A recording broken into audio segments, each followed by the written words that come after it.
എന്തൊക്കെയായിരുന്നു അത് വിട്.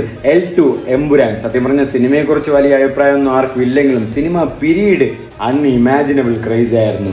ബുക്ക് മൈ ഷോയിൽ തന്നെ ഇന്ത്യൻ സിനിമ ഹിസ്റ്ററിയിൽ biggest ticket pre sales register ആയ സിനിമ കൂടെയാണ് എമ്പുരാൻ. പോരാന്ന് ഹയസ്റ്റ് അഡ്വാൻസ് ബുക്കിംഗ് വേറെയും ഓവർസീസ് ഡൊമിനൻസ് എസ്റ്റാബ്ലിഷ് ചെയ്ത ഒരു മലയാള സിനിമ കൂടെയായിരുന്നു എമ്പുരാൻ. മാത്രമല്ല huge box office collection, book my show crash, എല്ലാത്തിലുപരി ആ ഒരു സമയം, ആ ഒരു പീരീഡിൽ ഒരു ഫാൻസുകാരും അല്ലെങ്കിൽ സിനിമ കാണുന്നവർക്കുള്ള ഒരു ഹൈപ്പ് എന്ന് പറയുന്നത് കൊടുമുടി ലെവലായിരുന്നു.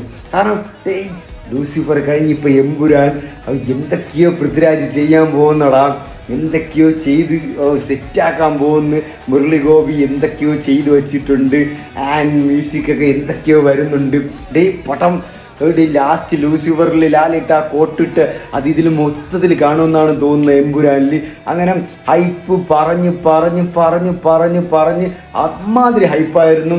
എല്ലാവരും എന്തൊക്കെയാണ് അവിടെ നടക്കുന്നത്, ഒരു മലയാള സിനിമയില്ലേ എന്നുള്ള ഒരു ടോക്ക് വരെ വന്നു. ലാലേട്ടൻ നമ്മളെല്ലാം എവിടെയോ കൊണ്ടുപോകുന്ന അമ്മാതിരി ടോക്കും ക്രൈസും ആയിരുന്നു എമ്പുരാൻ ടൈമിൽ. എല്ലാവരും ഓപ്പൺ ഷോ തന്നെ കാണുന്നുണ്ട്.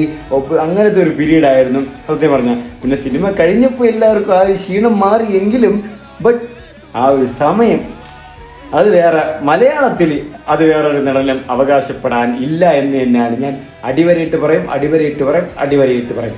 എന്നാൽ ഇന്ന് 1 വർഷത്തെ ആനിവേഴ്സറിയാണ് എമ്പുരാൻ. പൃഥ്വിരാജിൻ്റെ ആ വിശ്വാസത്തിൽ ലാലേട്ടനെയും വോട്ട് ഇപ്പം എന്ത് ചെയ്യാൻ പറ്റും.